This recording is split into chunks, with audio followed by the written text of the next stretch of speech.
کیا ان کے کچھ شریک خدائی ہے جنہوں نے ان کے لیے ایسا دین مقرر کر دیا ہے جس نے اللہ کو چھوڑ کر دوسرے کو جو عبادت کرتے ہیں، کیا ان کا شریک خدائی ایسے ہے جنہوں نے ان کے لیے ایسا دین مقرر کر دیا ہو جیسا کہ ہمیشہ رہنے والی جنت، ہمیشہ رہنے والی دین کون سا ہے؟ دین اسلام ہے، جس کو اللہ نے پسند کر دیا۔ ان الدین عند الاسلام، قرآن میں بتا دیا۔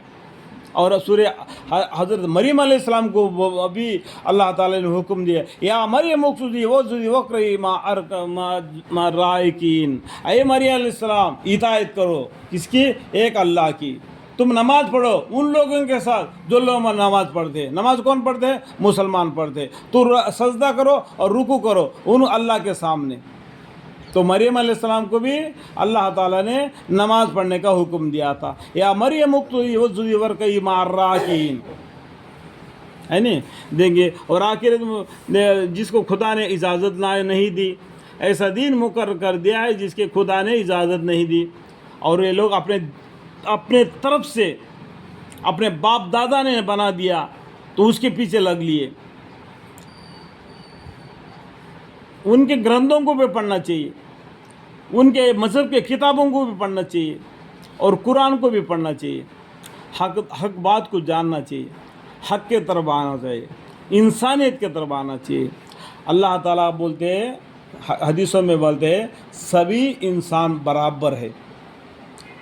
سب سے پہلا اچھا انسان بننا ہے، سبھی انسان برابر ہے، ان میں سے سب سے پہلا اچھا انسان بننا ہے، اس کے بعد میں مسلمان بننا ہے، اس کے بعد میں مومن بننا ہے، اس کے بعد میں متقی بننا ہے۔ متقی کا معنی پرہیزگاری۔ جو پرہیزگاری بولا، آج میں ڈاکٹر کے پاس گیا، میرے کو بولا اس طریقے سے تم پرہیز کرو تمہاری یہ بیماری ٹھیک ہو جائے گی، اس طریقے سے اللہ نے بتایا، تو دنیا میں اس طریقے سے جو تم کو کھویا ہوا جنت جو آدم علیہ السلام نے کھویا تھے، دادا آدم، ہمارا دادا کا آستی کس کو ملتا ہے؟ پوترے کو ملتا ہے۔ جنت کس کا ہے؟ ہمارے آدم علیہ السلام، دادا آدم علیہ السلام کا ہے۔ تو اس کو چاہنے کے لیے تم کو عبادت کرنا ہے، متقی بننا ہے۔ اس آیت کے پیچھے کا معنی کو پہچانو، جانو۔ جس نے خدا کو اجازت نہیں دی، اور اگر خدا کی طرف سے ایک کول فیصلہ ٹھہرا ہوا، یعنی کول فیصلہ کا معنی کیا ہے؟ انڈائریکٹ میں قیامت ہے۔ مطلب آپ کو معلوم ہے قیامت کا بہت سی جگہ پر اللہ تعالیٰ نے انڈائریکٹ میں بتا دیا۔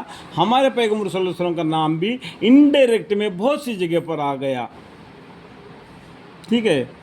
خدا کی طرف سے ایک کول فیصلہ ٹھہرا ہوا نہ ہوتا تو دنیا ہی میں ان کا فیصلہ ہو چکا ہوتا۔ اللہ تعالیٰ قیامت کے دن ان کا فیصلہ کر دیں گے۔ قیامت کے دن ان کے نام اعمال کا ہار بنا کے ان کے گلے میں ڈال دیں گے، اس کو لے کے اسے پرصراط پر راستے سے طے کر کے اللہ کے سامنے میدان حشر میں کھڑا ہوگا، اور اس کو حساب دینا پڑے گا۔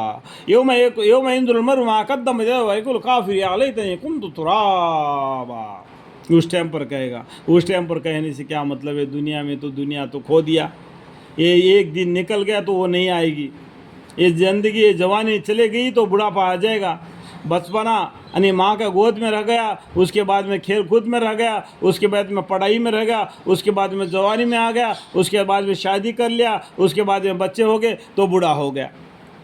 3 طریقے کی زندگی ہے میرے بڑے بھائی، ایک تو بچپنا، ایک تو جوانی، ایک تو بوڑھاپا، اس کے بعد میں مرنا ہے۔ مرنے کے بعد میں وہ زندگی کو بولتے ہیں برزخی زندگی، تو قیامت تک کے لیے یہ حیات زندگی، مرنے کے بعد میں برزخی زندگی، قیامت کے دن میں فیصلہ کا دن، جنت یا دوزخ، ہمیشہ رہنے کا جگہ ہے۔ اس کے بعد میں اللہ کی مرضی ہے میرے بڑے بھائی۔ اللہ کی مرضی میں کیا ہم کو جنت میں ہمیشہ رکھ دے گا، ان کو جہنم میں ہمیشہ رکھ دے گا۔ وہ جہنمی آدمی کو اللہ تعالیٰ کلمے کے بدولت سے، ان کے کوئی ایک نیکی کے بدولت میں بھی اللہ تعالیٰ ان کو معاف کر کے جنت میں لائے گا، تو اللہ کی مرضی ہے۔ لیکن جنت میں سے جو آدمی، جہنم میں سے جو آدمی جنت میں آتا ہے، اس کا پیشانی پر لکھا ہوتا ہے یہ جہنمی ہے، تو اسے وہ ناراض ہی رہے گا۔